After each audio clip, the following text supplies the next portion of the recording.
senang bertemu kembali dengan kalian. Hari ini Kak Masta bawakan renungan yang berjudul Dampak Pygmalion.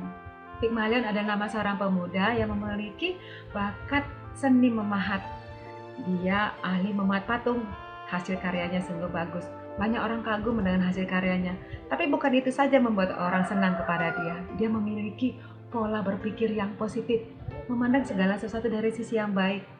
Adik-adik, ketika ada orang yang mencuri buah apel di belakang rumahnya, dia bukannya marah, tetapi dia berkata, "Iba, kasihan sekali orang itu, mungkin dia kekurangan makanan."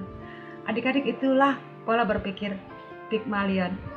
Dia selalu melihat dari sesuatu yang baik, dari hal yang buruk yang dia alami.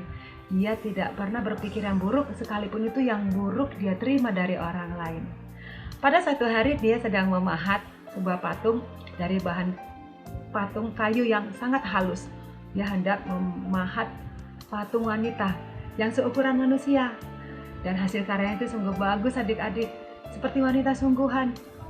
Dan patung itu sudah rampung. Patung itu tersenyum manis, mempesona. Tetapi teman-temannya mengatakan, sebagus-bagusnya apapun, dia tetap patung. Pygmalion tidak terpengaruh dengan ucapan teman-temannya. Dia tetap memperlakukan patung itu dengan baik. Para dewa di Gunung Olympus memperhatikan dan menghargai sikap dari Pygmalion. Lalu mereka memutuskan untuk mengubah patung wanita itu menjadi manusia sungguhan. Dan akhirnya Pygmalion pun hidup berbahagia bersama istrinya, yaitu patung yang tadi diukirnya. Adik-adik, sampai sekarang, sampai kini, nama Pygmalion dikenal untuk menggambarkan dampak pola berpikir yang positif. Jika kita berpikir yang positif tentang keadaan atau seseorang, barangkali mungkin hasilnya akan positif.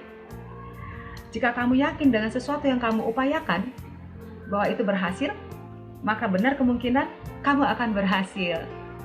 Itulah yang dinamakan sikap optimis. Dampak pola berpikir demikianlah yang disebut dampak Pygmalion. Pola berpikir Pygmalion adalah berpikir, menduga, dan berharap hanya yang baik tentang suatu keadaan atau seseorang. Bayangkan jika kamu memikirkan pola berpikir yang positif, kamu tidak akan sempat berpikir yang buruk tentang orang lain. Bahkan kamu tidak akan sempat berpikir jahat tentang orang lain tersebut. Di sini letak persoalannya adik-adik. Mengapa cenderung sekali orang berpikir negatif tentang orang lain, padahal bisa saja orang itu sedang berbuat baik. Penyembuhan yang dilakukan Tuhan Yesus adalah perbuatan yang baik, bukan? Tetapi banyak orang yang melihat dari sisi negatifnya. Oleh karena itu, Yesus berkata kepada mereka di Matius 9 ayat 4, "Mengapa kamu memikirkan hal-hal yang jahat di dalam hatimu? Jika kamu berpikir buruk tentang orang lain, adik-adik, akan ada saja bahan yang kamu duga sehingga kamu jadi curiga. Dan kamu merasa tidak bahagia.